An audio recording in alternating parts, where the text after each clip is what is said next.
Hello student, I am Ankita Sahu, your teacher. तो आपका अजंता, एलोरा और एलिफेंटा की गुफाएं ख़त्म हो चुकी थी। अब आपका नया स्थापत्य स्टार्ट होता है, जिसमें आपका नया आर्किटेक्चर देखने को मिलेगा। आप खजुराहो का, खजुराहो आपका मध्य प्रदेश में पड़ता है। तो इसके जो मंदिर हैं वो भी महत्वपूर्ण रहे हैं, और ये नागर शैली में बना हुआ मंदिर था। तो आपका खजुराहो स्टार्ट होता है। चलिए देखते हैं खजुराहो में क्या है। खजुराहो एक जगह का भी नाम है।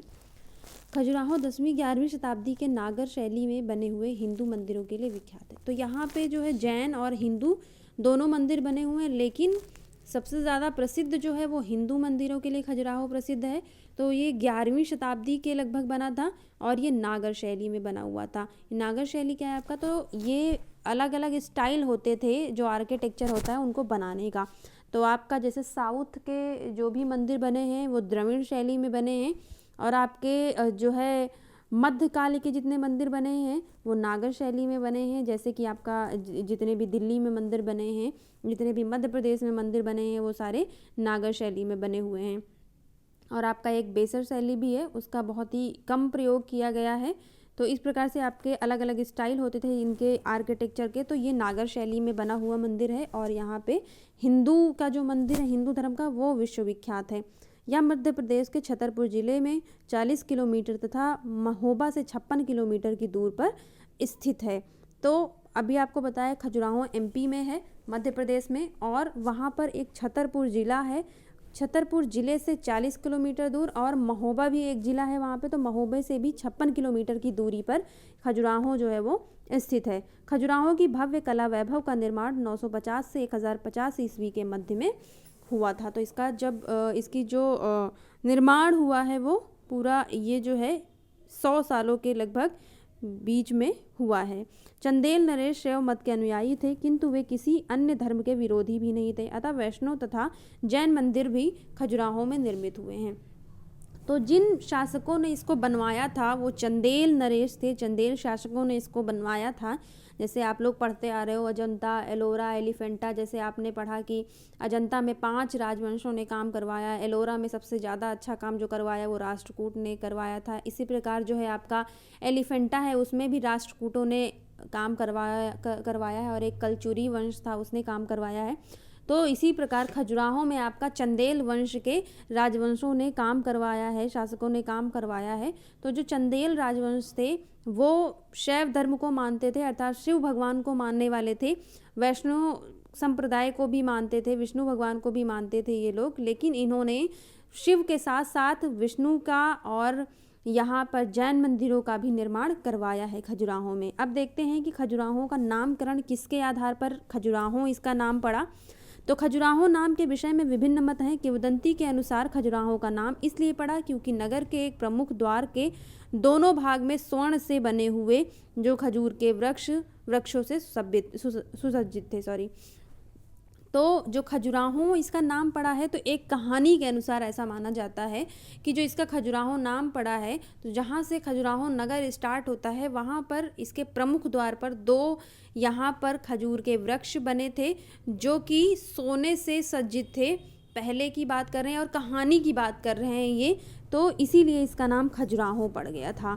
और एक लेखक है, मुसलमान लेखक खजुराहो, उसने भी नाम अपने लेखनी में प्रयोग किया है। जो इसने भारत के बारे में किताब लिखी थी, अल-बरूनी किताब हिंद, तो इसने भी खजुराहो का नाम लिखा हुआ है अपनी पुस्तक में, और इब्न बतूता ने भी खजुराहो का नाम का उल्लेख किया हुआ है। तो इस प्रकार खजुराहो का नामकरण इन्हीं आधारों पर पड़ा था।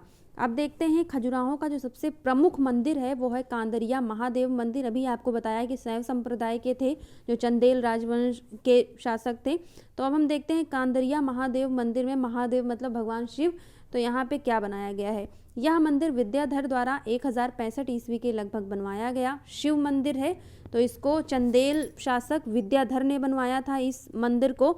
यह मध्ययुगीन स्थापत्य एवं शिल्प कला का उत्कृष्ट उदाहरण है।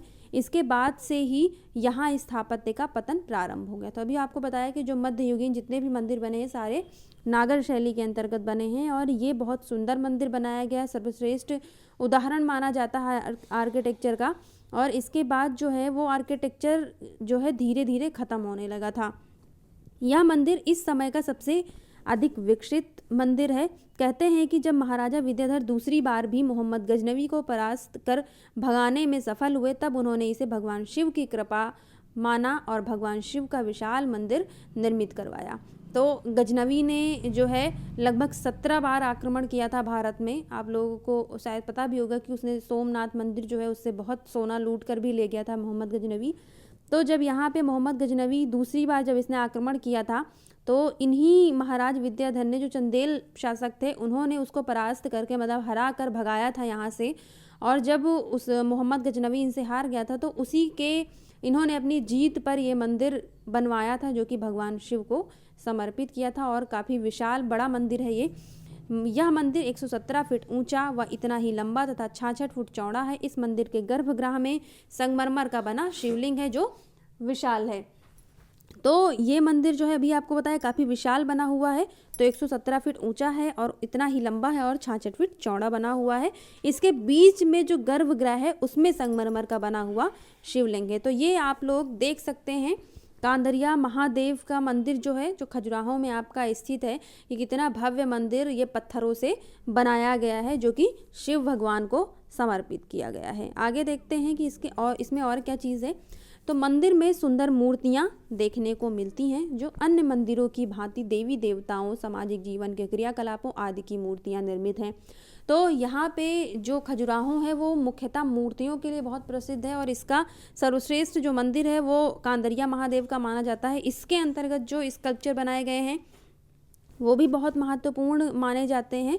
और जैसे अन्य मंदिरों में आपने पढ़ा, जैसे आपने एलोरा में कैलाश मंदिर पढ़ा था, तो उसमें भी आप लोगों ने देखा कि किस प्रकार स्कल्पचर बनाए गए थे। तो उसी प्रकार यहाँ पर भी बहुत सुंदर स्कल्पचर बनाए गए हैं, देवी देवताओं के भी बनाए गए हैं और सामाजिक जीवन की जो क्रियाकलाप होती हैं स्त्रियों को या पुरुषों को, उन क्रियाकलापों में भी दिखाया गया है। तो आपको मैंने ये एक कांदरिया महादेव के अंतर्गत एक लक्ष्मी नारायण का स्कल्पचर है जो नीचे आपको दिखाया हुआ है, शेयर किया है आपके साथ। ये लक्ष्मी नारायण जी की मूर्ति है, जो कि लक्ष्मी नारायण को एक साथ दिखाया गया है। और जो भगवान नारायण हैं उनका निवास स्थान बैकुंठ है, तो वहाँ पर अपनी पत्नी लक्ष्मी के साथ खड़े हुए दिखाए गए हैं इन दोनों को। और इसका जो माध्यम है वो पत्थर से बनाया गया है। ये पूरा मंदिर जो है वो पत्थर से शोभित है। तो इस प्रकार आपका जो मध्ययुगीन मंदिर है, वैसे तो बहुत सारे मंदिर मिले हुए हैं मध्ययुगीन के, लेकिन जो महत्वपूर्ण मंदिर है वो खजुराहो का है। और खजुराहो में सबसे ज़्यादा जो महत्वपूर्ण मंदिर है वो आपका कांदरिया महादेव का मंदिर है। तो इस प्रकार आपका खजुराहो का जो मंदिर है वो समाप्त हुआ। इस वीडियो से रिलेटेड अगर आपको कुछ नहीं समझ में आया हो तो मुझसे जूम मीटिंग पर डिस्कस करें। धन्यवाद।